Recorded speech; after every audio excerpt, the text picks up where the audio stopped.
All right, we are officially live. That's right.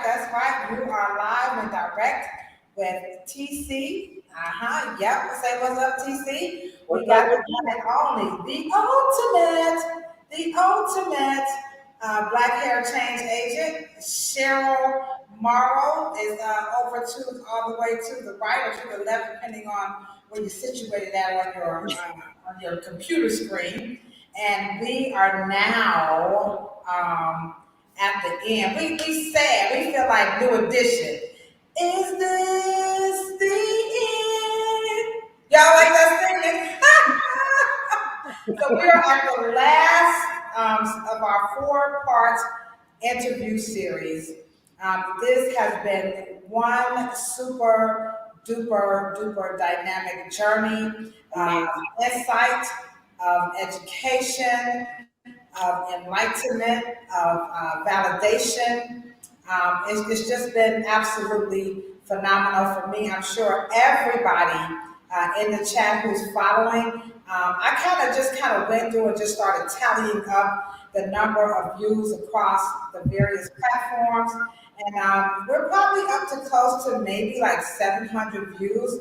And TC and I were saying yesterday that if you were to have showed up in Cleveland, you would have had a sold out audience. Like, I'm you would coming. not have, I'm I coming. mean, it would have just turned out that way. So apparently, unbeknownst to us, but not surprising, that people are really interested, to learn more about Afro hair. And I think sometimes it's hard for us to take the information from ourselves because we're so used to other people, spoon feeding and controlling the narratives that when we hear stuff like the things that you share with us, it has really been, just, surprising. I don't want to say hard to take in, but we'll just say surprising, somewhat breathtaking.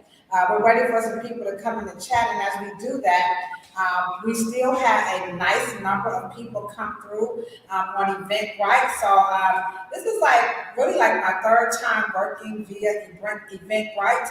And so I'm gonna tell anybody, if you want to do an event, you better put it up on Eventbrite. So big ups to the Eventbrite family in the chat. We have Kanisa, C. Foster, River McCauley, Carrie Crisp, Relax, It's My Hair. We also had a parent who came to the salon yesterday, and she was thoroughly impressed with the YouTube. She was thoroughly impressed with your interview. And she decided after, now I thought I was doing something, but I wasn't doing nothing until she saw some of your content on the LaDosha Wright platform, and her name is Miss Kilker. So we would like to thank you, Miss Kilker, and thank you, Miss Cheryl, for adding value to the profession of cosmetology, because I'm sure for other professionals who are concerned about the credibility, people don't think that comes up in cosmetology, but people really are concerned if we are credible. I mean, it really does happen. We can't Photoshop and we can't post everything. People are looking for, professional support. Of course, we would like to thank the OAB, that's the Ohio Association of Beauticians. We definitely would like to thank the Kent State University Museum, the Texas exhibit. So big ups to Dr. Tamika Ellington. So we appreciate you because after all, had not be for them, we wouldn't be giving these babies away. So we have some more of these to give away as well. Also, Ephraim Abdullah. So he was like, I'm getting it somehow, some way. So he's been making a lot of videos to help TC and I get our posts on. I never posted so much in my entire life.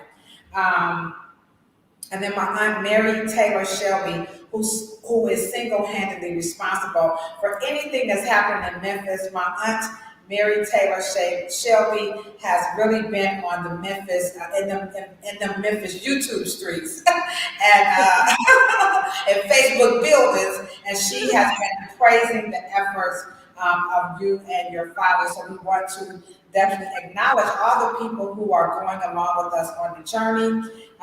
The conversations in the salon, I recorded some. I recorded one for you. I'm going to send it to you. how you have changed people's lives just in a few short moments. All it takes is for you to touch one person to have an impact in one single moment.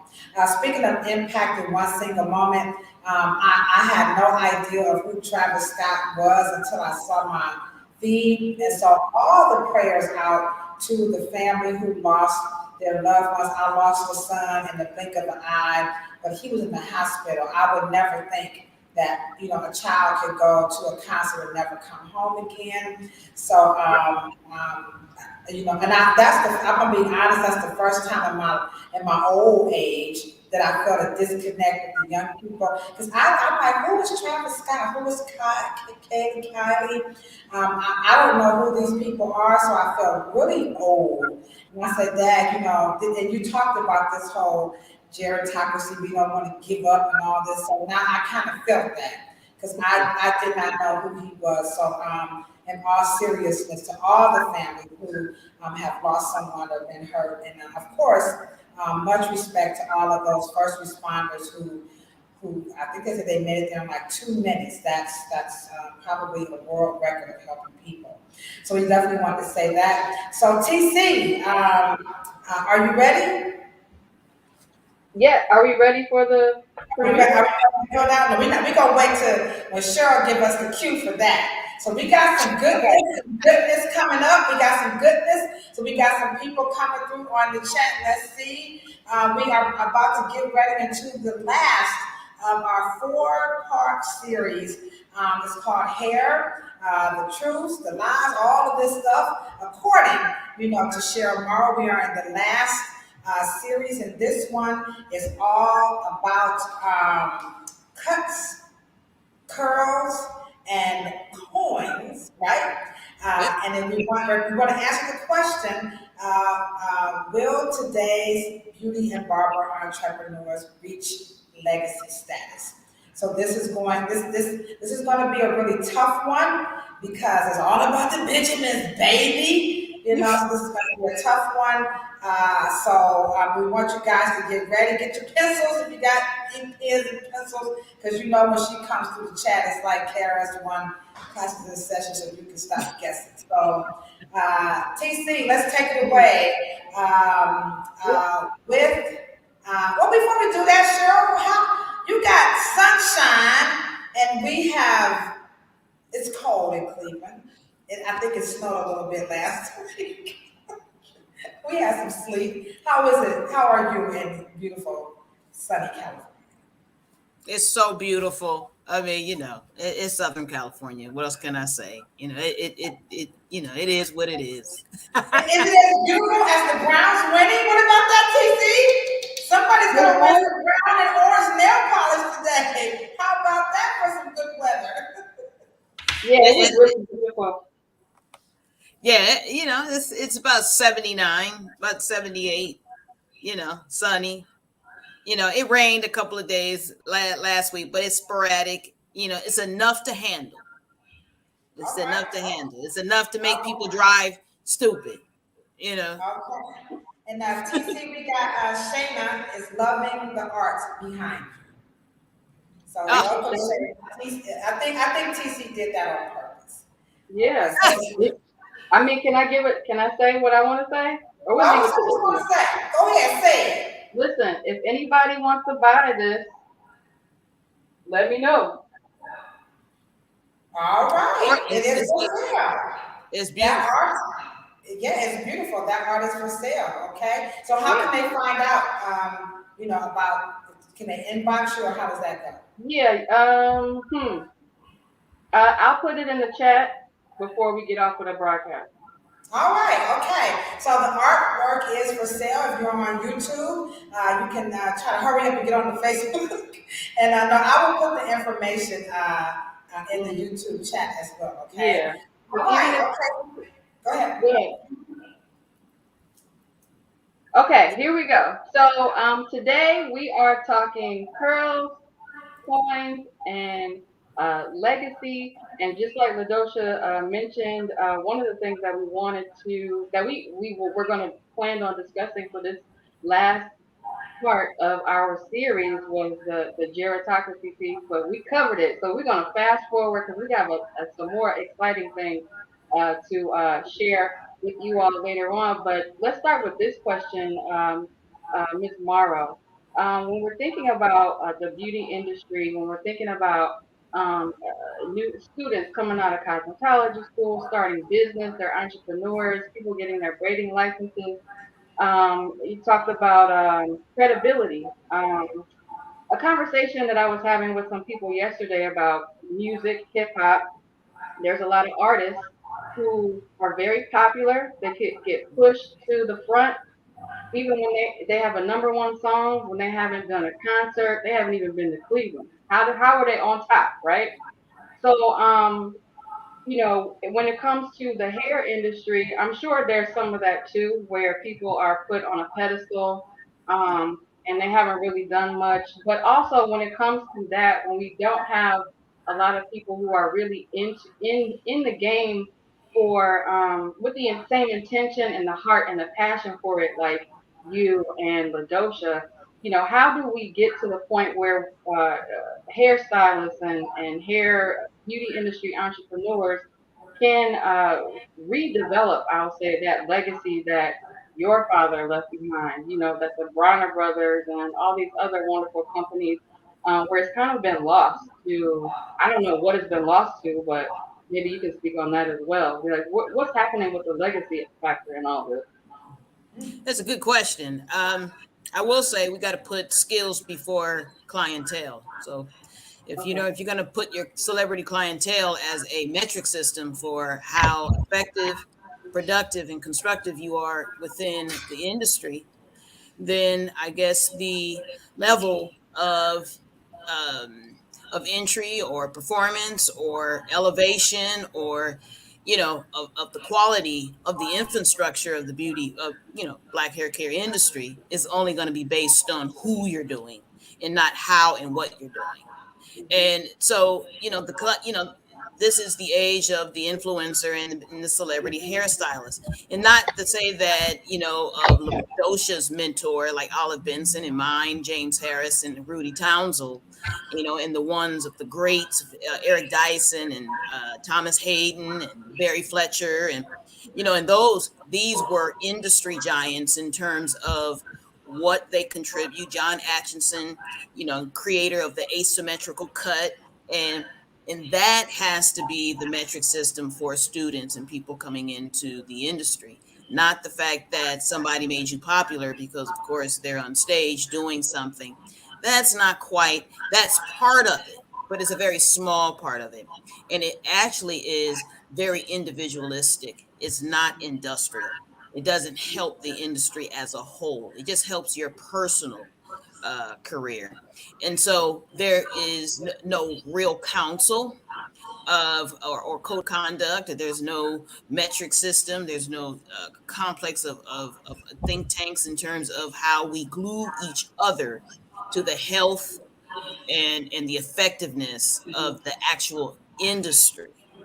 And so you have a bunch of celebrity you know hairstylists that are just packing their own personal careers with, I guess, flavors of the month, or people who got, just the 15 minutes. So, but, we have got to, start creating a very prestigious, you know, um, package and future and say that you can have a very enriched, very rich career inside of the industry itself. You don't necessarily have to be secular. You don't necessarily have to be in terms of who you're doing. You can have a very prosperous, lucrative, very rich career with just high profile in people within your community and in your city. And then you go into the industry and trade shows and conferences, and then you're pooling that knowledge and those great skills and that great education. And are you an expert? Are you writing books? Are you contributing to the industry itself and not just your own personal product and brand? Yeah, I think that that is, I mean, that's again, again, we have a couple of people that just hopped in. We have Mary Menace. I told you my aunt is in Memphis, and she is bringing Memphis through these YouTube streets like ever before. So thank you so much, Miss Mary Menace. We also have Brenda Hosley. She is the president of the Ohio Association of Beauticians. So we always appreciate that you are joining us and the support of the Ohio Association of Beauticians. So thank you so much. We also have an instructor of barbering, and his name is Mr. Waverly Willis, and he is the owner of Urban Cuts. He has a few barbershops here in Cleveland, Ohio, which is featured when you talk about leaving a legacy. And I'm just, when I go into my next question, I just want to quote you, skills before clientele. This is something that, Mr. Willis promotes. I've been to the school where he teaches that in La Barberia, and so skills is very important. So on that same note, when we're talking about leaving a legacy, building or creating a legacy, these responses are dedicated to you all, including myself, because we're always students. But in the spirit of skills before clientele, I also attended a workshop from a celebrity stylist, and she was talking about how to use technology like this. What do you call it? The software, and all that came up on the side of the chat was how do you make a lot of money? How do you make money? So speak to the struggle between I want to get my money. I got to because you see, I got to get these coins or these Benjamins or these Absolutely. W's or this, and but still, is legend being a legend associated with wealth? Speak to all of us who grapple between with wealth and legacy and paying it forward. Let me be clear. Out of Comer Cottrell, which was Proline, even McBride, which is Design Essentials, Bronner brother, Mr. Nathaniel and his brother, Dudley, Gardner's out of Chicago. Mr. Morrow was the only actual hairstylist and barber that crossed over to the executive, what they call the C-suite, in terms of brand owner. And when you talk about trying to reach what they call legacy, legacy is when your brand is going into its maybe 20th and 25th year, still being relevant. And in order to do that, you know, you look at a Annie Malone versus a Madam C.J. Walker. Madam C.J. Walker was just a brand, was not anything that contributed a first into the marketplace. And one thing that I will, you got to get these students when they come in and when they're going into their 5th and 10th year, the reason why we have a flux of hairstylists that are in their 10 to 20 years and they're having what we call burnout is because there is not at the beauty school level and at the barber school level, there is we don't teach elevation. And one of the things that I teach this course is I teach it through the career of Mr. Morrow, because Mr. Morrow did not cut but only 7 years. Mr. Morrow was not a professional barber past 7 years, which means that he attached his career to what we call an elevation exit plan from the actual sweat equity, the physical technical part of the career. Okay, so you have to have this plan out in terms of why can't we just have an education process that we have already saying, to the instructors, hey, I'm only going to do this about 5-6 years. What is the elevation process? And then you go into a specialty, which is an expertise. Mr. Morrow luckily had, his expertise was in biochemistry. And so he went to, inventing something new that wasn't in the industry before. And so you're attaching yourself into invention or a product or something new. And then you become an expert, and then you're teaching, then you create education, materials. There's always an elevation process. And I think that the celebrity, what is so attractive to the celebrity hairstylist, that we're assuming that that is attached to wealth, and it's not. I Oh, remember going into, I remember when I was in New York and I saw a colleague, I think his name was Johnny Gentry at the time, and he was just introducing Pantene's Relaxed and Natural. He was hauling his Louis Vuitton bags up and down the subways in New York City. And I thought to myself, I don't want to do that. That just looks like way too much work, and it's just hours, and then you're waiting for all these, celebrities to come, and they're always late, and blah blah blah blah blah. You know, it just depends on us creating what is the real wealth inside of the trade. The trade is mastering your skills, elevating to expertise, creating something that's not there, and then being able to brand, and then be able to be a contributor within side of the industry. So your name and your product and your brand, your likeness, your persona, your image, or whoever you are, lives generation after generation. And that's why, like you said, most people use Paul Mitchell or Vidal Sassoon or either Jerry Redding or Willie Morrow, Nathaniel, the Bronner brothers, all of the Dudley, all of these brands have also not cannibalized their own industry for their own personal career gain. They're attached to industry contribution. That is a piece that I think that is a disavoid and probably very unattached during the beauty school and within the 5 to 10 years. And maybe also we can probably attach it to also a disconnection between great mentors and great stylists who are also reaching down to get the younger students. And it's also just a complete infrastructure failure within the trade show.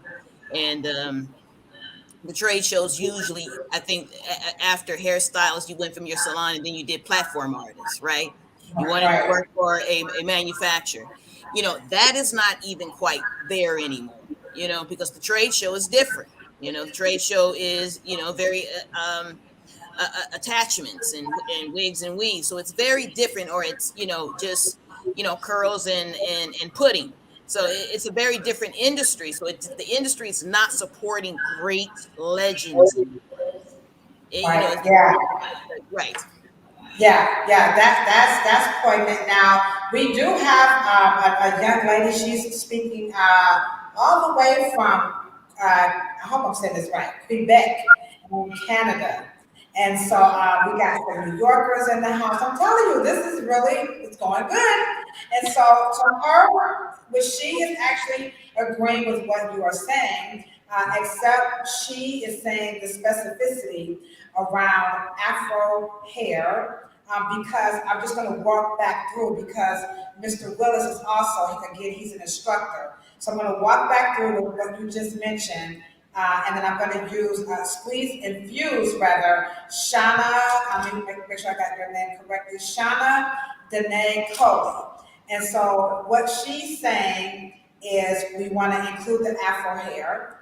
And so in your concept of work to expertise, to teaching, to creating more education, to passing that along, she is kind of implying that this would be difficult for those of us who are African Americans because we don't have no education on Afro hair. So we know how bad it is in America. I can only imagine what it's like in Quebec. So how do you address those 4 to 5 pillars on an international, because other people have textured hair from across the globe. So this is not just an American, African American issue, but we're talking about Africans in the diaspora, the legacy building across. So is it something unique to people who are not in America? So let's help our sister out and Quebec and our other sisters around the world. Well,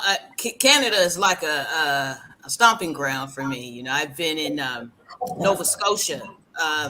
Been to Nova Scotia a couple of times. And actually, we had a great groundswelling in Nova Scotia. But let me just be clear: she is absolutely correct. No one is imagining anything, and I think that the TC and Ladosha, one of the things that I am on talking to you is because we're going to create that Afro cosmetology education process, products, posters, books, ebooks, and everything. Train the trainer, so you guys can go train and then make that money in between that in creating that industry, so we can have what we call the raw goods, which is your first level. Your second level is your manufacturing. So we're going to be building product brands from the manufacturing and the whole new concept of Afro cosmetology. And it's very quite fascinating. And for those who want to become an expert, and then you go sell that particular education, and then you go ahead and be able to jump from me, whatever you guys want to add. Then you guys add your own flavor, but there must be that raw materials, and then that manufacturing, the research and development, and the education, and then the retail, and then eventually creating our own e-commerce. One of the things that we never discuss, I think we probably can discuss it at the end, is what's next. And I think that Afro cosmetology presents that wonderful opportunity. The education is there. I mean, Mr. Morrow wrote it about 65 years ago. I revamped it, and my job is to give it to wonderful people like Ladosha and yourselves, and you guys go ahead and run with it. Wow. Wow, this is absolutely amazing. So, in our first question that TC was asking, we were talking about what is the status of today's beauty and bar professionals, and what she has brilliantly said, and I have coined the term for her, unapologetically brilliant. What she has brilliantly said, and we do have Miss Denise West. She leads the cosmetology program at Shaw High School. It's basically we have infinite potential in both spectrums of financial gain and then of course legacy status. There's infinite potential. She listed a name of people like every time you come on, it's something like I did not know John Atchison was responsible for the asymmetrical cut, which by the way, I'm rocking by the way. You know what I'm saying? Like this stuff. You know what I'm saying? I'm sure because Brenda, Mrs. Hosley is in the chat and she's saying all of these names are her mentors. All of these people she recognizes. But here I am, right under her. I don't think I'm that much younger than Mrs. Hosley, but in that short time span, I knew nothing of what you just said. And so again, if you are a licensed professional, if you are an instructor or an aspiring professional, she has just given us the blueprint for infinite possibilities via, and I've got my notes here again, work, expertise, teaching, and creating more education and passing the baton. We have an instructor, two instructors in the chat, and they're already saying we want to take these ideals back to our schools, and this is why your willingness to share this with us, it is really, really dear to all of our hearts. So TC, what you got next for? Yeah, so I just want to say, I'm a fan of vocabulary. I love the term Afro cosmetology, right?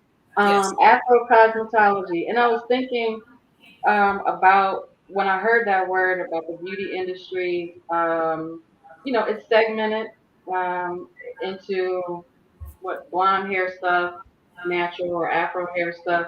But even that natural hair, Afro hair segmentation in products and styling, um, it's for lack of a better word, infiltrated by the dominant culture. Most of those products aren't even made by us. They're not really even formulated for our hair texture, really. And that also, speaks to the economics of it, right? We're not making the product. We're staying on the entry level as barbers and stylists, and like you said, not elevating. So how do we fix that part of it, the economic part, and make that cut off those split ends and make it healthy again? Mhm. Well, first of all, coming into schools, and once you teach Afro cosmetology, then you're going to be able to understand what raw materials and what and how to make a formula. I am devoted into teaching how to do that. Now, make sure that you understand when you had the Jerry curl, there's the fight. Did Jerry Mack do it or did Mr. Morrow do it? Okay, well, the key is that everybody in beauty school and every instructor knows when you do a permanent wave, let's just say I'm giving you an example, TC. You do a permanent wave on straight hair, well, you neutralize it, but when you shampoo it, it bounces back. When you shampooed black people's hair, we hated to wet that hair. We hated to shampoo it because it would be so dry in 2 or 3, 4 days before it got back moist. Now, why is that? That's because we are learning cosmetology from a straight hair perspective and not an Afro perspective. Well, back in when Mr. Morrow was making the hair needed to be reactivated after we shampooed it, then he said, I need to make a curl activator. So because of he understood his hair in a way to create formula, which you can learn it in beauty school. You can learn it from in Afro cosmetology. But then you would understand, well, okay, you guys got your products in the Walmarts and the Targets, fine.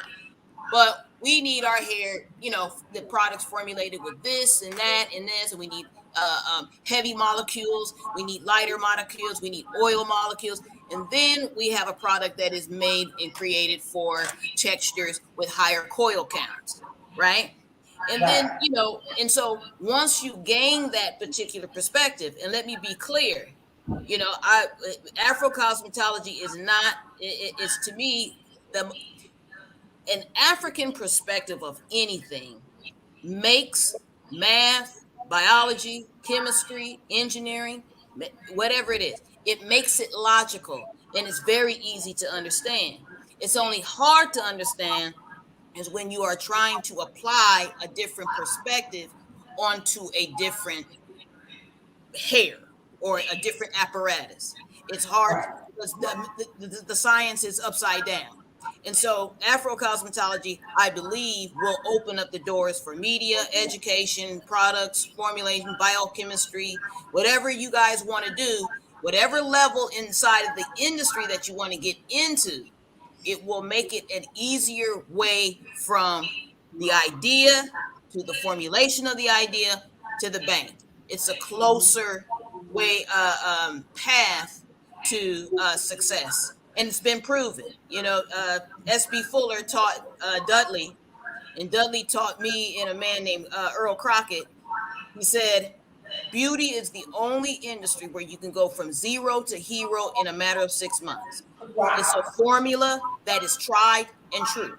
It works every time. Okay, so we have it, and our and TC's second question is all about what success leaving clues. It's all about not being intimidated by the technology, not being Oh, intimidated by absolutely. the science, not being intimidated by the math, not being intimidated by the engineering. That as wild and odd as it may seem, according to Miss Morrow, because she's lived it. These are the fundamentals that has allowed her father to do what he was able to do in revolutionizing and manufacturing and teaching Afro cosmetology. I'm with TC now, we're going to use that. And again, when we're talking about, again, can we as beauty and barber professionals reach that legacy status? We could. We very well could if we could at least think about it. And in the thinking about it, she said that in her step, is that you got to teach it, guys. You can't be afraid to make application. I would have to admit, now that I'm hearing you say it, I think maybe math would have been more interesting if Yes. Oh, you yeah. had something like about hair to make it more relatable. So, and we know that math applies to other things, but just don't think about math in that in that aspect of higher thoughts of math, because it's just hair. And so now we move on to our other question, which we talked about this a little bit last week, and that was, gerontocracy and how and that has damaged or maybe compromised Black inheritance. So can you break down gerontocracy again? Because I'm like, TC, that's my new buzzword. If you in the chat, that's my new buzzword. Denise, we're going to have to use that word all day long. So can you break down gerontocracy for all of us who are new to that terminology, or you just want to confirm it to those who already know it? And then how has it, damaged or maybe compromised the ability for us to inherit this potential of legacy status? I'll use my own story. One of the reasons why I named the documentary Heirloom is because, when you have, my dad is 83, right? And, he has some, some health issues. But if he didn't have those, he would still be trying to really, still be at the helm, right?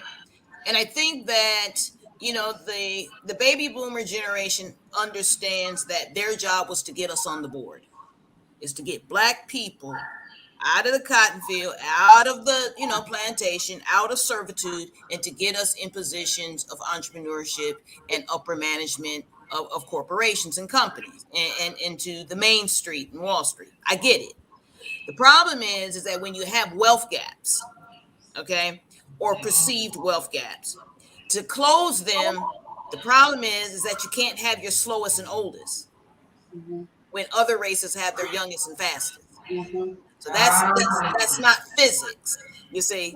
And so when you're competing on the mass market and you're competing, well, then you have to match their youngest and brilliant with your youngest and brilliant. You can't keep your oldest and slowest on the field, right? Well, wait, can I interject? We just had a new young Black mayor elected. His name is Justin Bibb. Congratulations. So you have some old folks saying, but the young people are going to mess it up with all of their tweeting and twatting and socialing and new fancy stuff. So what about they're afraid that we cannot handle the task? So well, and then well, here we go again. Then that must mean while the older generations are too busy being in the limelight and trying to be addicted to the frontal lobe and the ego and addicted to the position. And I'll use I actually met Congressman John Lewis's mentee that was supposed to replace him. Now I met him in 2010. You still have not seen him. I have no idea where he's gone. That's why, because John Lewis died in the seat. Well, why didn't we make the transfer? I don't know that if it's a trust factor. And let me just say this, and let me be clear. I don't think we have a wealth gap. I think we have a trust gap. And if we can understand, if we can close that and understand that I'm not going to get it right the first and second time.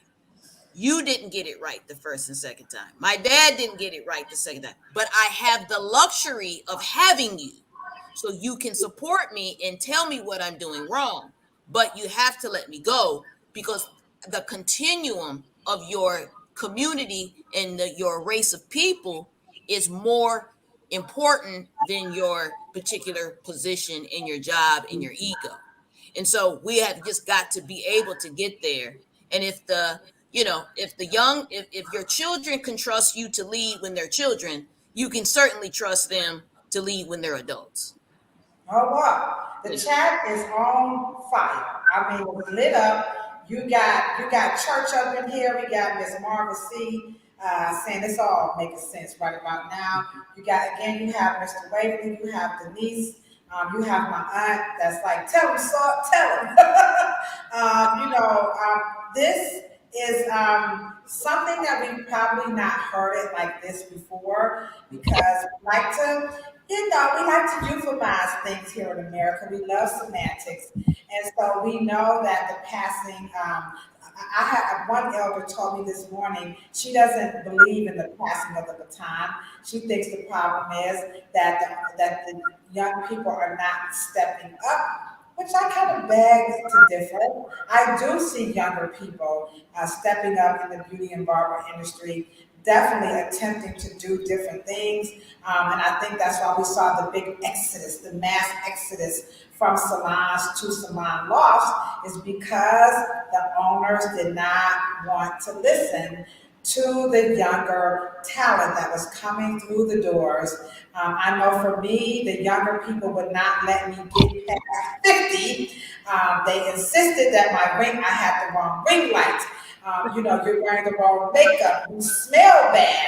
I mean, the younger people were very, very hard on me, but I did listen. And it is not, I can just speak from personal experience. It was not easy to allow the young people to take the reins of the hair salon all the way down to the logo, which I still use today.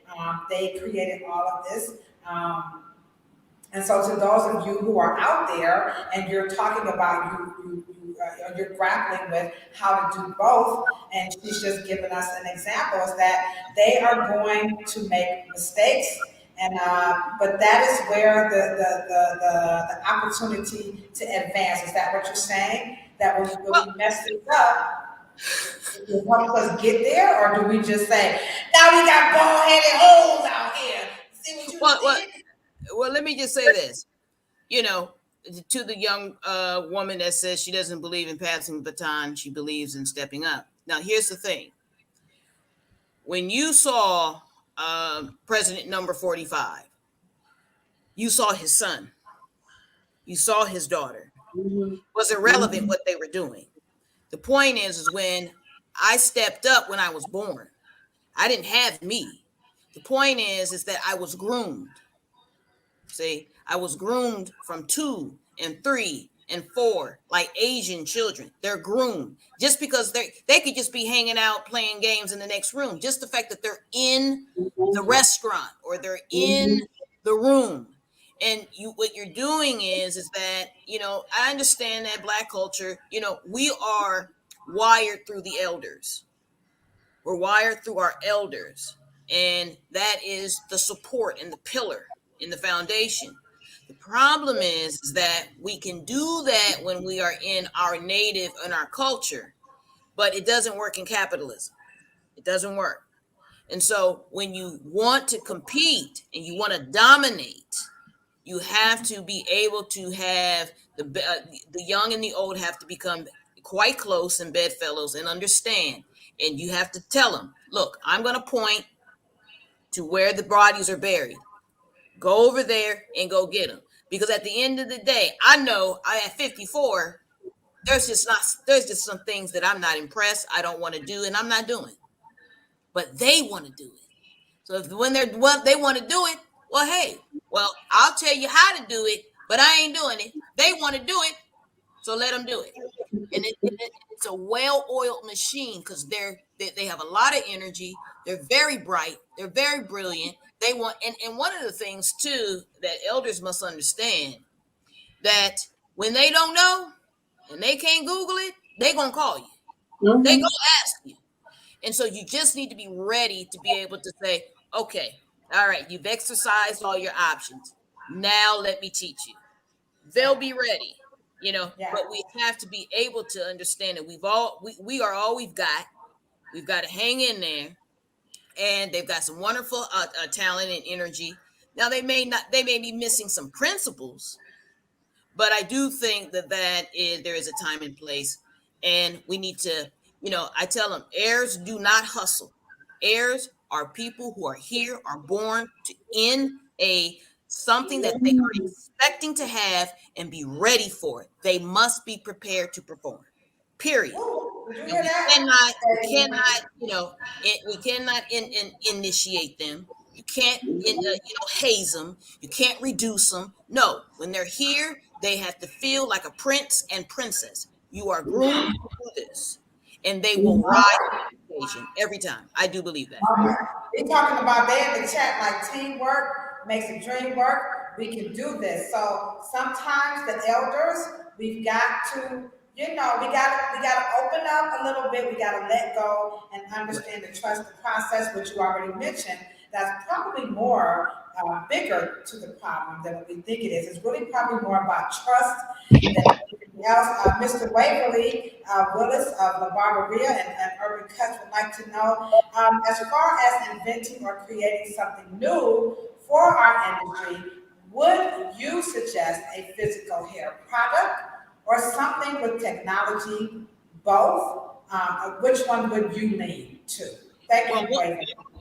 good question. One of the things that when we are, let's just say, when I launch the site, when I launched in December, it was very important that we bring CAD and 3D printing because or in the manufacturing process, because I know that there are many young men who are barbers right now. They got inventions for blades. We have a new design of towels. We've got a new line of talcs. We've got a new line of clippers. They have new salon. If they can pimp a ride, they can pimp a barber chair. They need to be inspired to be able to be placed in, you know, why don't we have barber chairs that have, USB ports to charge their phone? Now you think that's hard? That's not hard. That's not being inspired in a incubator. And let me just say this to Mr. Urban Cuts. I'll come and let's put an incubator inside. So when not only are you educating them, you make sure that they also are giving you money in finance to get them into your accelerator, and let's build some products, and then you sell them exclusively at your barbershop, and you can't get them anyplace else. Now let me tell you That's not something. hard. I'm gonna tell you right now. I know Wade. I know Wade a little bit. I don't know him like this. I know, but what I'm gonna tell you, what I know for sure, Waverly is not the person to put up to the challenge. Because Waverly will have you down there in an hour and like, let's make it happen. Absolutely. This You, man, you can't afford to educate them and just say bye. No, you educate them and you come back for the accelerator, and we're gonna get you into a product line, and I'm not ever letting you go. You don't ever let your students go without them producing and putting back into your school with something. Absolutely. man, he said he got a big please, let's do this. Now let me just say this. To your point, about 2 weeks ago, because I went to their school, big ups to Miss Laura, who allowed me to do a presentation. And afterwards, a comedian, his name is Mike Head. He's a true, professional comedian. He asked to meet with me, and he had created this line of hair, like daddy hair care.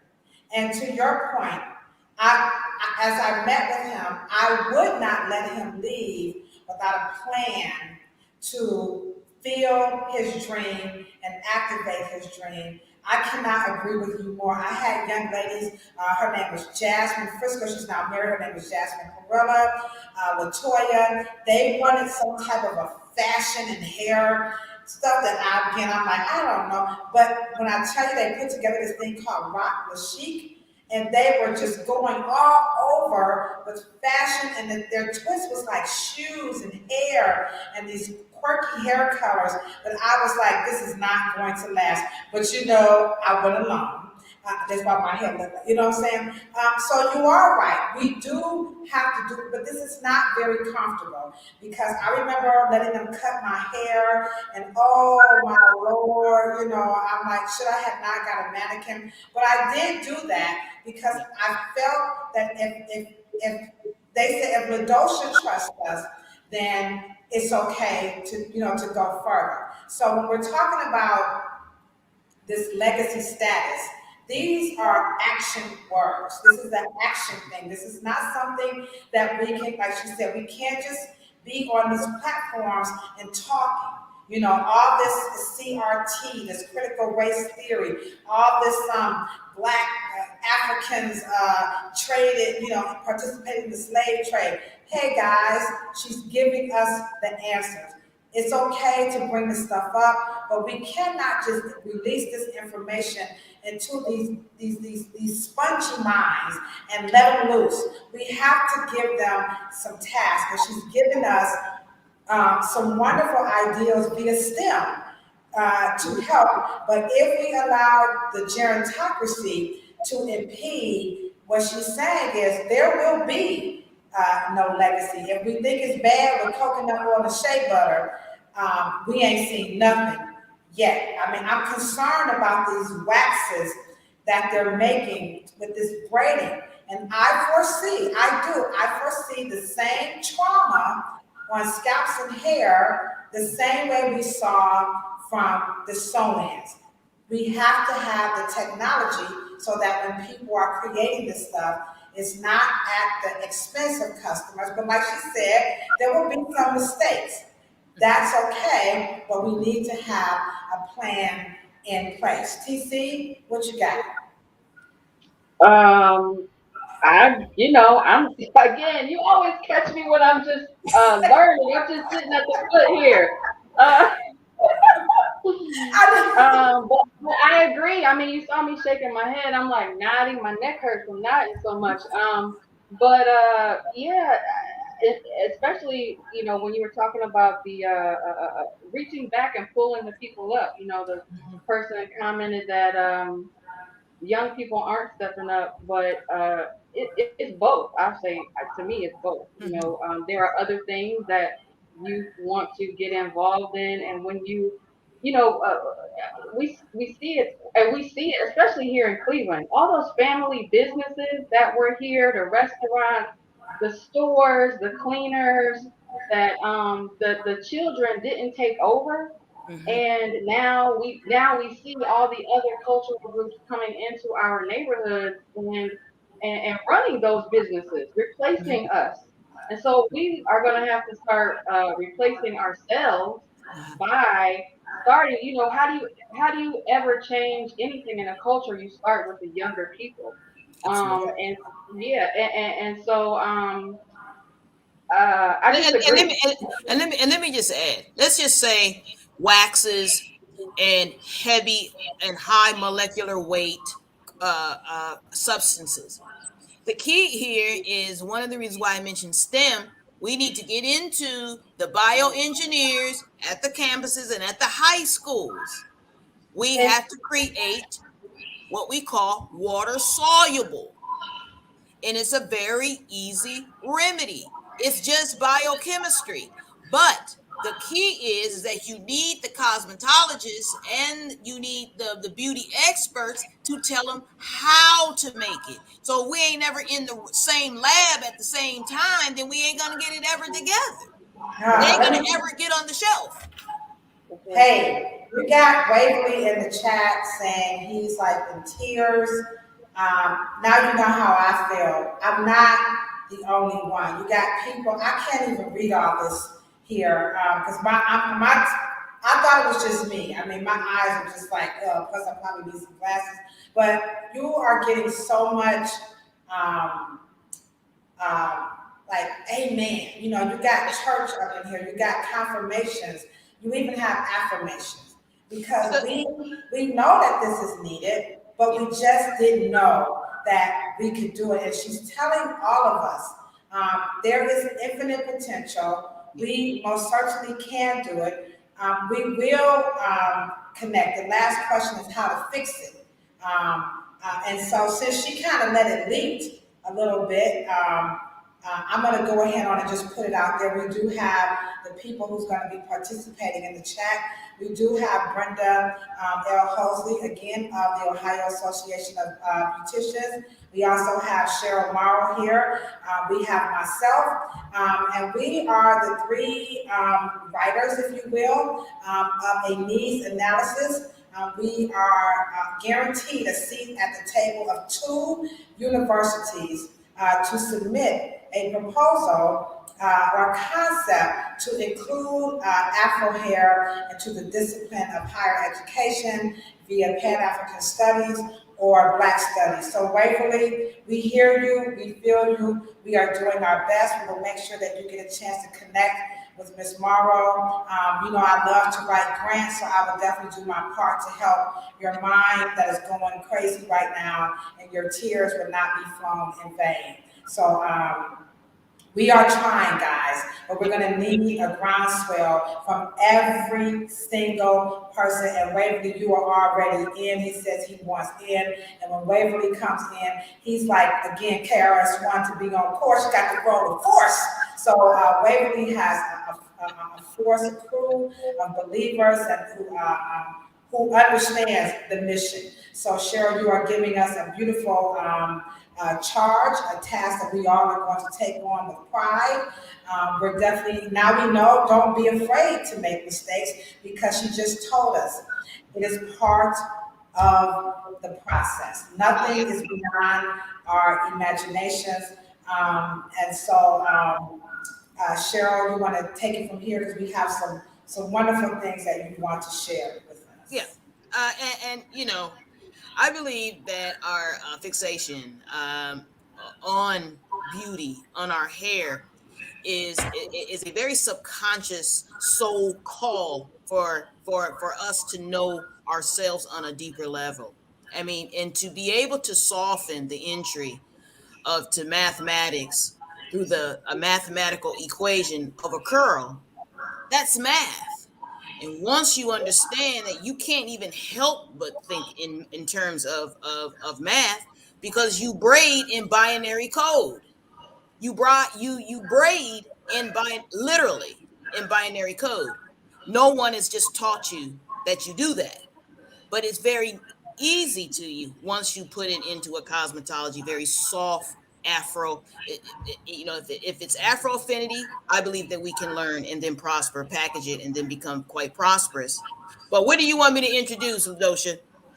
So we have, are you ready to talk about your wonderful, wonderful docu-series as we round it up? We do have some people again that just came into the chat, and we welcome you all to our last, which I'm just almost, it pains me to even say this, interview series with the one and only, the illustrious Black Hair Change Agent. Now you guys see why I call her the Black Hair Change Agent.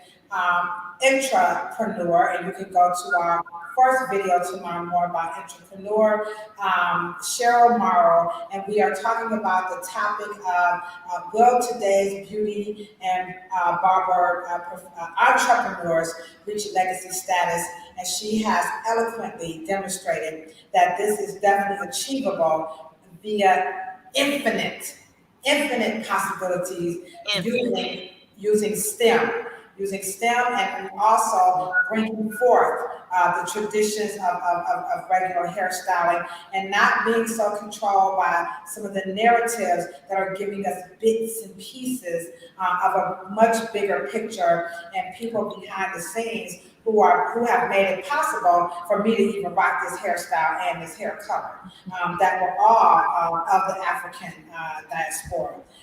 So tell us, we got the drum roll. So I'm so honored to be able to do this. When I first talked to you over the phone, and you told me that you were going to give me the honor to release your docuseries.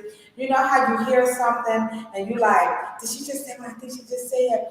And I didn't want to say, what you talking about, Willis?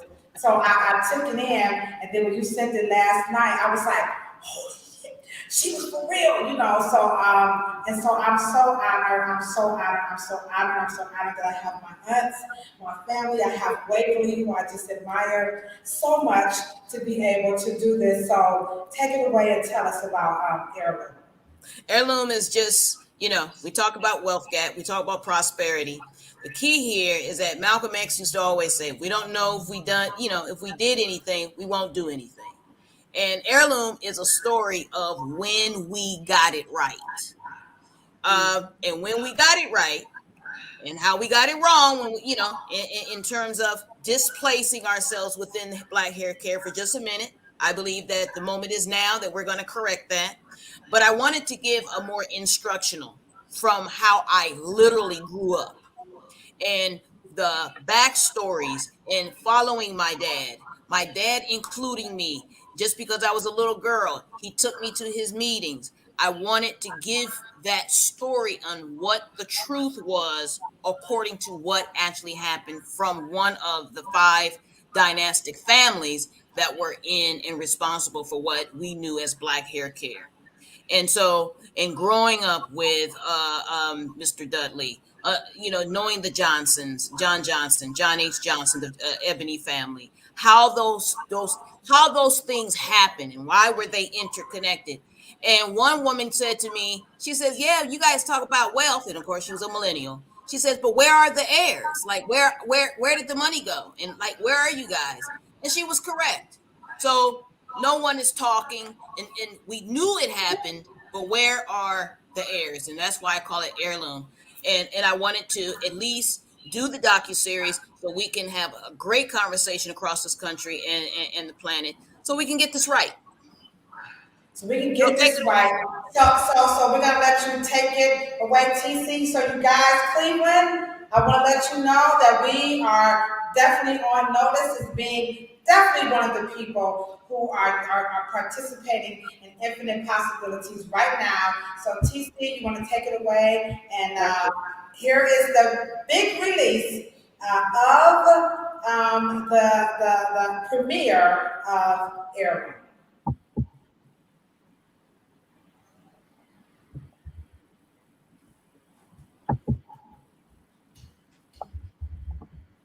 We got started. It's a loaded question, and it's really a big question.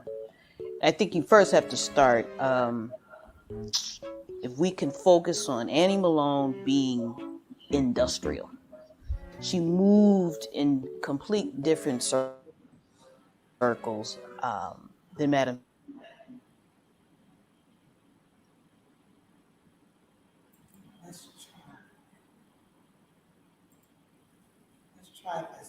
How Black hair care got started. It's a loaded question, and it's really a big question.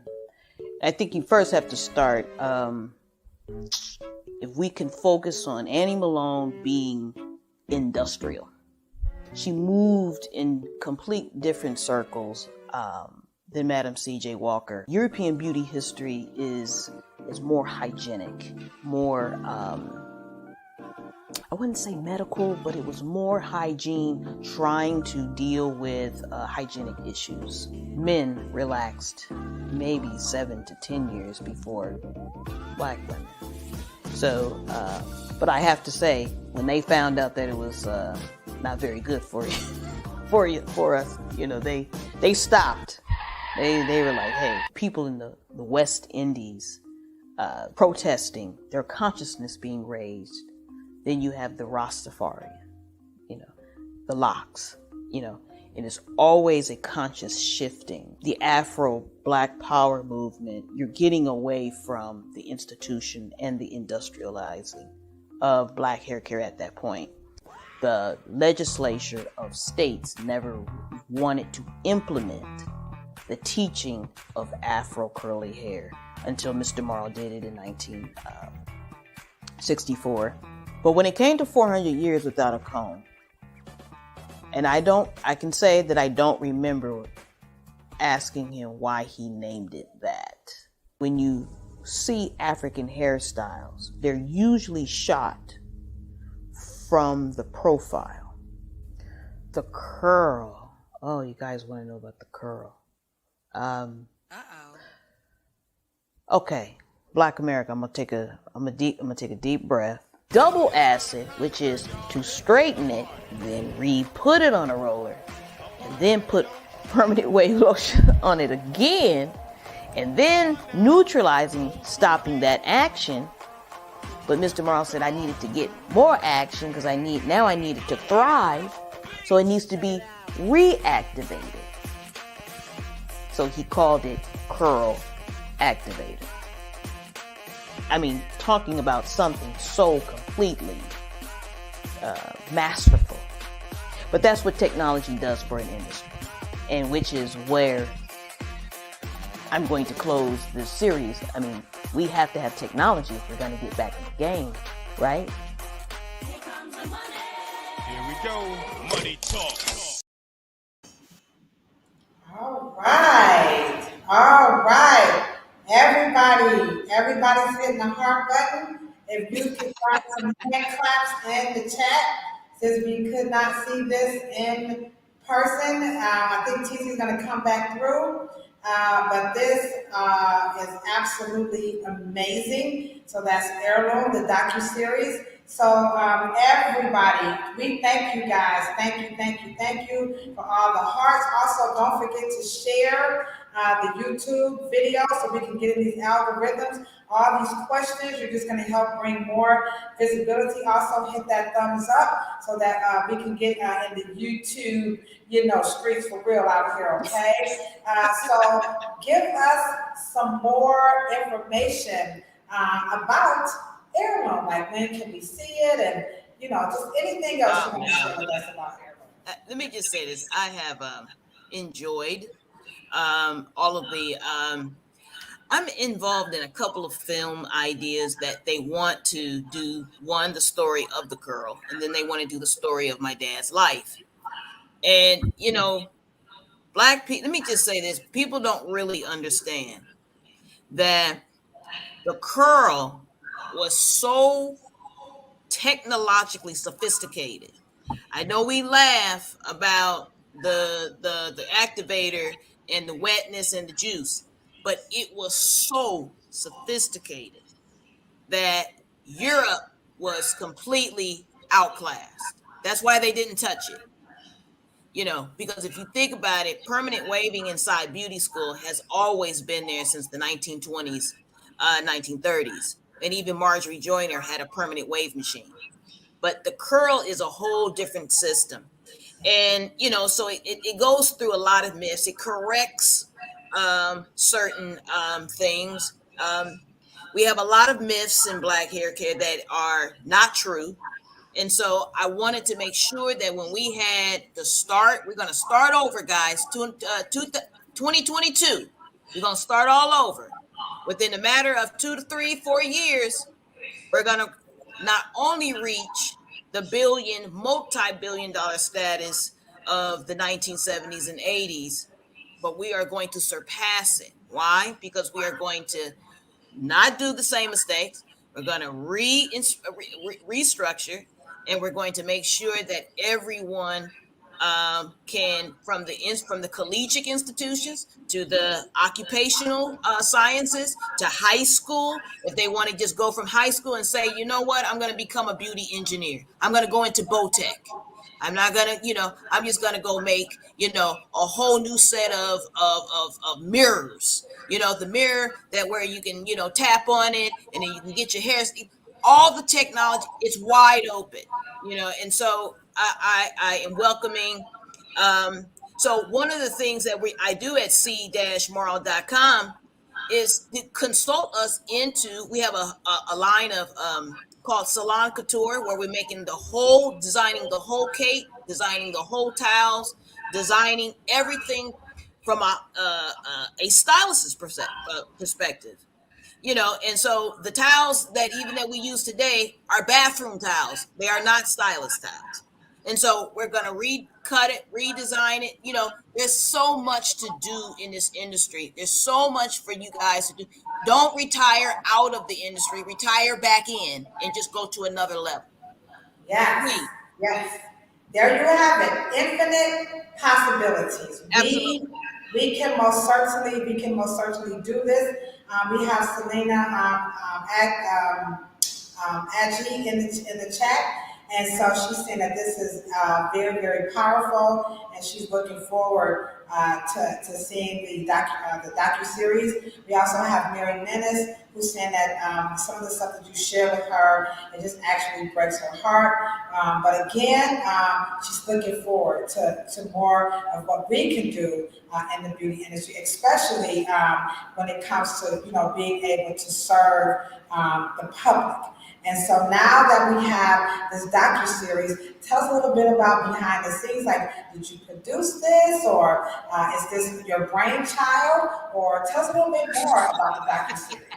When I went to New York, I did go to fashion, and I really knew that the celebrity styles was just not my thing. I really didn't enjoy that clientele, but I did like. I was a scientist, so I went into fashion and became a consultant on with designers like Yamamoto, which is my favorite, Kimura Simmons. Um, so I did that, but it, in all beauty entrepreneurs, if you really examine their career, George Johnson, John Johnson, they all had newspapers. So my father had a newspaper. So I got into media. So I knew how to produce film and journalism and all that good stuff. And it was just being honest to my people.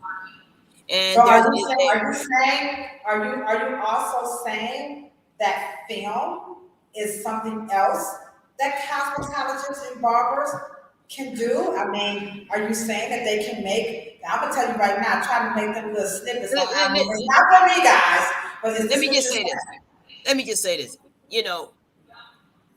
The key here is that, let's just say I took an artist and he wanted to go to barber college. I told him, no, I'm going to teach you how to draw hair care, and then we're going to create, Mr. Morrow, the greatest library of beauty NFTs. And we're going to put that in the metaverse, the new one in Facebook. We just gonna get crazy Afro future with it. And it's just the So what's NFT? What's NFT? Break down NFT. non-fungible token. Non-fungible token. You hear that, TC? I'm telling y'all, this is where you come to get the And let knowledge me right here. and let me just say this. And let me just say this. I have the number one heat tool for about 31 years on Amazon called the Willie Morrow thermal nozzle. I have, and this is how serious I am with this, guys. I have a second one that's called the Snap-on that I never introduced, and it's a one piece. We're gonna put it in, let's just say, like a blockchain, to where my people can just buy blocks, and you guys can become sellers of new machinery, because that's how we're gonna have to do it. We are not gonna be able to compete with the Walmarts and the Targets trying to get another black-owned beauty supply. That ain't gonna work. We're going to have to go back and rewire it and make sure that we are fresh with the technology. We are, and we also, let me just say this too. Let me be clear. We need a whole new professional line of products that only funnel into the salon, because black hair care, not like hair care. White hair care is wired through the retail. Black hair care is wired through the salon. And so we're going to have to go back in there and fix some things with that and get our education elevated and go back into the consumer body and give them some expertise. We need to be experts. And so that is where Afro cosmetology separates the real cosmetology here and Afro cosmetology up there. And so Wow. that we could. So we got some new people in the chat, and I love when you break this down, because now you're in the spirit of entrepreneur, which is what I am from now on. Can you share with everybody? And so this is all encompassing of the heirloom, the difference between the entrepreneur and entrepreneur, because I'm sure some of you might be asking, why is she sharing so much? Why is she doing so much? Why is she being so innovative? How could she be on this platform and giving away all of the goodies? Share with them the difference. Entrepreneur, and you guys get your pens ready, or go ahead and record this, because you're gonna love this. Okay. Let's just say this. If when I sincerely meant that heirs don't hustle. If I was a hustler, I would think that I was the only one, and then I would keep it to myself, and then I would be greedy, and then there'd be other issues. At this point, let me just say this, and let me be very clear, and I'm talking directly to my hairdressers and my instructors and my consumers. Black hair care literally, single-handedly gave me the best childhood that any child could ever have. I have to give that back, because that life must be duplicated. Your children deserve to live a life like I lived. Ladosha's children, deserve to say, I'll try college, but I actually have a future waiting for me over here. You have no idea how powerful it is to graduate from high school and a counselor says to you, okay, well, Cheryl, you fill out your applications. I said, no, I'm going to go to college, but I pretty much have a life that's already mapped out for me. No, thank you. You have no idea what a Black child to say that, hey, my goal is to make the hair care industry healthy enough for all of you to be able to do the same. You guys, there should be another John Johnson. There shouldn't just be one Ebony and Jet and then it stops. We should have hair magazines just like Vogue, just like Sports Illustrated. And if you really think about it, we just need to be inspired to understand, if Black men are the greatest athletes on the planet, why are they trying to get on Sports Illustrated? Why don't they have their own? That makes no sense. Yeah. So if you think about it, right, and all I'm saying to you is that, I'm not giving away. I'm sharing. And in sharing, there is riches. Because at the end of the day, I understand real economics, and I know that we need to be more compassionate with our capitalism within each other. And so, don't entrepreneurs do that? Help us out. But do entrepreneurs do that, or do? Well, let me just say it. Well, entrepreneurs is a concept from France. It's a French word, but it's go on your own. It's start over, start reset button. Spin yourself around and go on your own, go alone. Entrepreneurship is something that you say, okay, if there is something that you're not really doing, can I do it? Get it, and kind of cooperative economics. It is already basically, been done, but I have the energy, I have more ideas. And so you kind of eat off the same seed corn. And to me, I think that is a better fit for African descending people, especially in this country. And then we can go feed countries like Nigeria.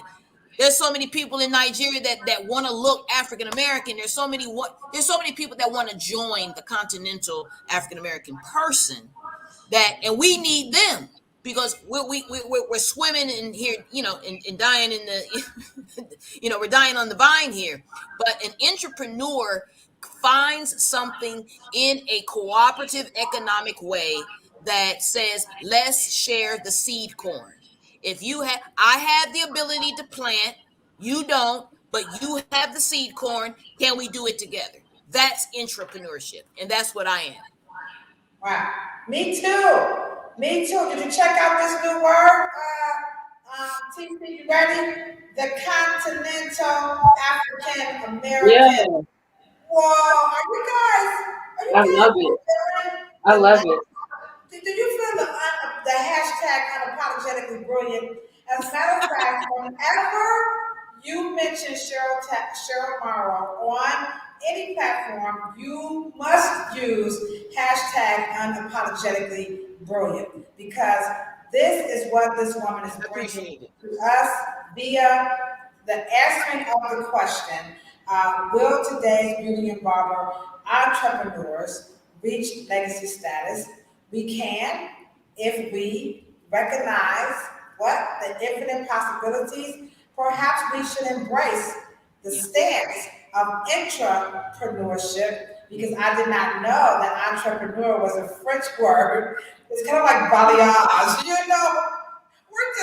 Americans are obsessed with Europe. We just love Europe. Down to the entrepreneur. I cannot say I looked at the etymology of the word entrepreneur, but you could have never told me that it was a French word.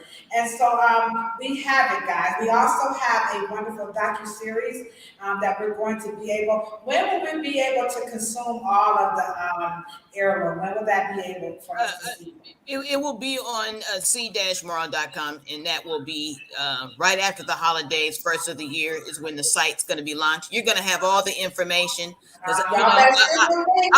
I'm gonna go where I'm celebrated, right? Not where I'm tolerated. So we gonna launch it, here with the Cleveland family because they are so giving me love. LA, they love me, and New York, they cool, they cool and all, but there is a magic in here, and I really appreciate it.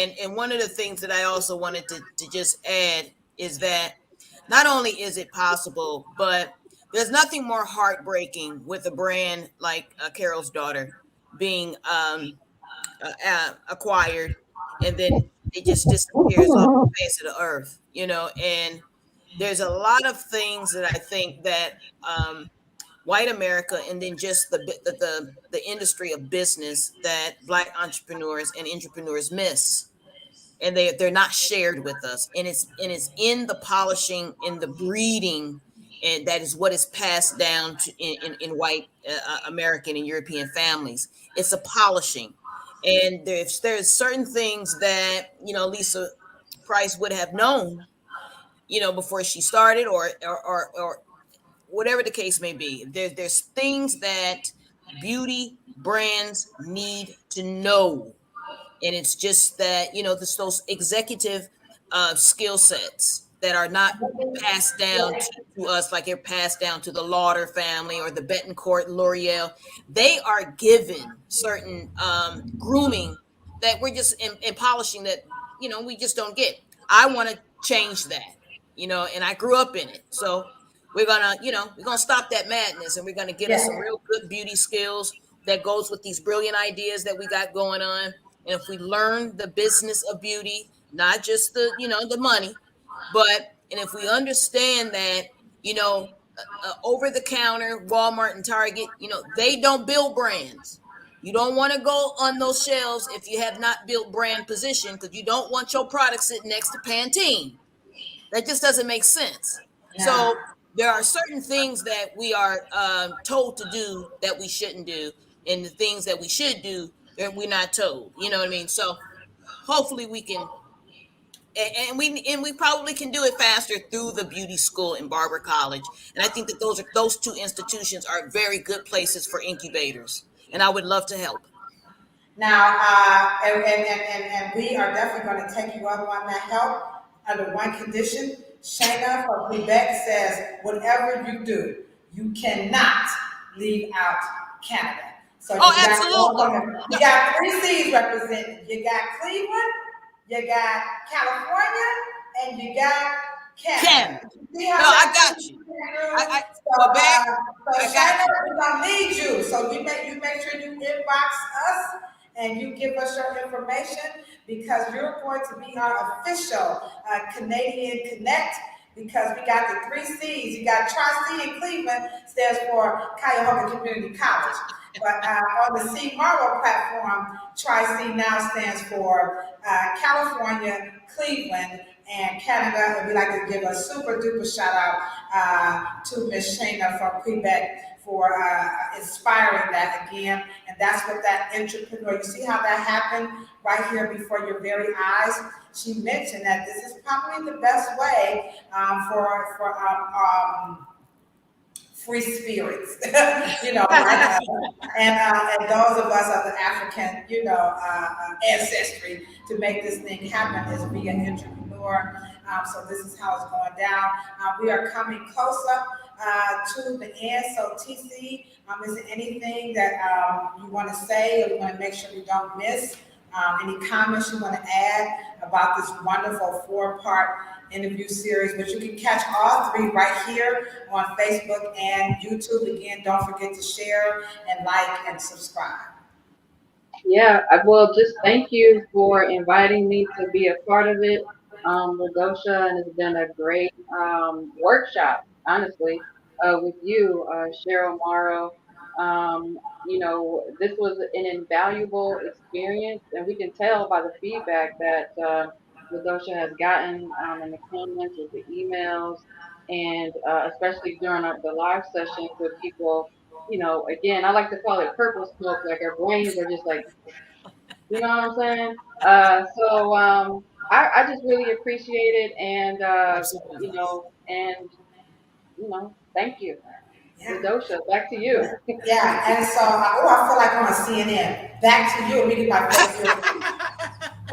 Back to you. We can't do this without the elders. We cannot do this without those who have gone before us.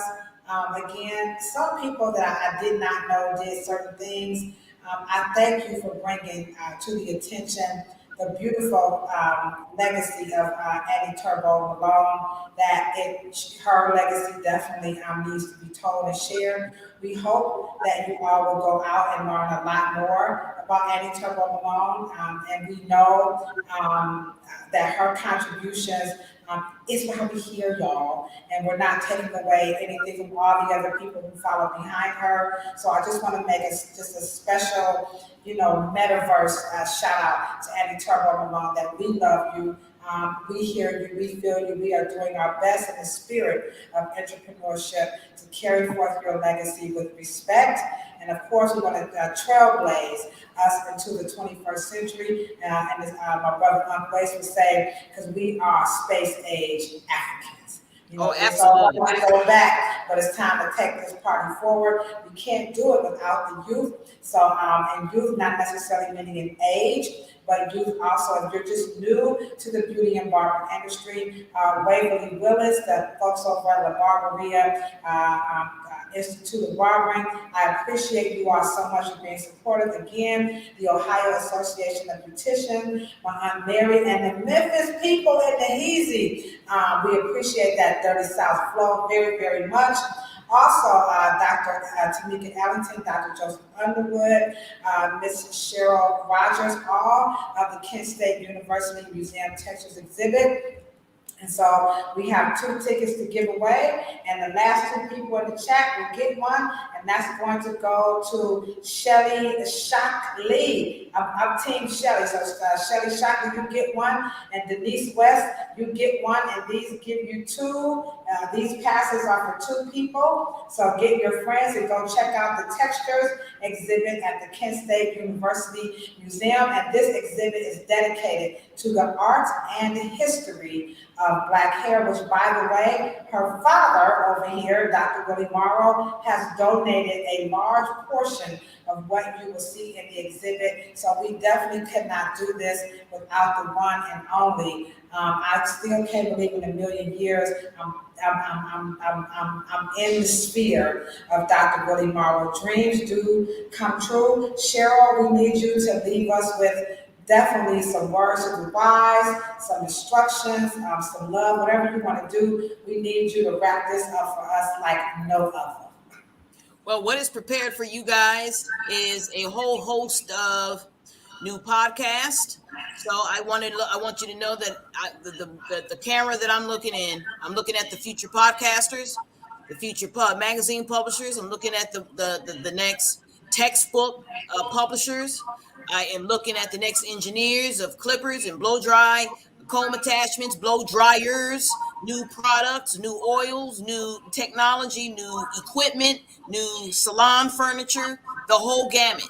We need it all, and we need each other. And I am here to come to your school and Ladosha to come to Ohio. Let's spread it, and then we'll go to Canada, and to make sure that we have very strong programming, that we are educating the top stylists and informed and beauty business minds of the next generation. This is the Afro future of beauty.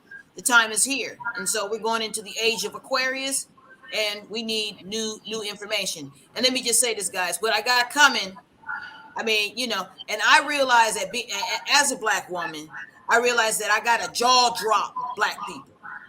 I got to be scientifically committed to blowing your mind. So I make sure that y'all understand how serious this is. And so I hope that we can, just be mind blown together and completely get back on track to the status and the economy and the money that we are accustomed to. Multi-billions of dollars. That's what we're accustomed to. That's what we're going to do. And so just look me up. I appreciate the time, and I appreciate all of your TC and Ladosha, Miss Madam Wright. I appreciate all your interest. Thank you for all of your diligence and seeing it through and following through, getting a hold of me. So let's make sure that we stay in touch. This is just the beginning. So I look forward to us coming back maybe at the holidays and doing an educational series that's exclusive to you, exclusive to you in Quebec, exclusive to my brother Waverly, Mr. Waverly. Monsieur. All right, now, can you give us your website again? I did type it in the chat, but people are asking, can you please repeat your website? Well, it is under construction now, so it is going to be c-morrow.com. I am reconstructing the California Curl legacy. This is, and like I told my dad on his 83rd birthday, I'm going to do it my way. He did it his, and I'm going to do it mine. When was your dad's birthday? October 9th. He's a Libra. Okay, all right. Everybody drop some birthday emojis in the chat. So we're saying happy birthday to our tenderoni, Dr. Willie Morrow. Yes. I was you, Waverly. Yes, she said my name. Waverly said, oh my gosh, she said my name. Yes, she said, and I'm going to make sure that we make this connection happen. Also, again, I want to remind everybody that we are really serious about introducing a narrative to the colleges to actually have Afro hair as a discipline in higher education. So we're going to need all of you all support. So please stay tuned of how you can help us with that. Also, if you are a licensed cosmetologist and you're looking to stay on the post and be really connected to Ms. Morrow, please become a member of the Ohio Association of Beauticians. I became a member, and we're going to make it a worthwhile investment. So you can reach out to Ms. Hosley. She is also in the chat on both Facebook as well as YouTube here. So that's Brenda Hosley. You guys can see her name in the chat. But the association is the Ohio Association of Beauticians. And I'm going to close with something that my dad would say, my mom would say, whenever I would complain about the rigors of being excellent. And that was always good, better, best. Never let it rest until your good is better and your better is best. And by the way, before we go, there will be a poster that's going to be released after Black Friday of the first anatomically correct depiction of the Afro curly hair inside of its dermis, and we're going to release it with hopefully the Ohio people.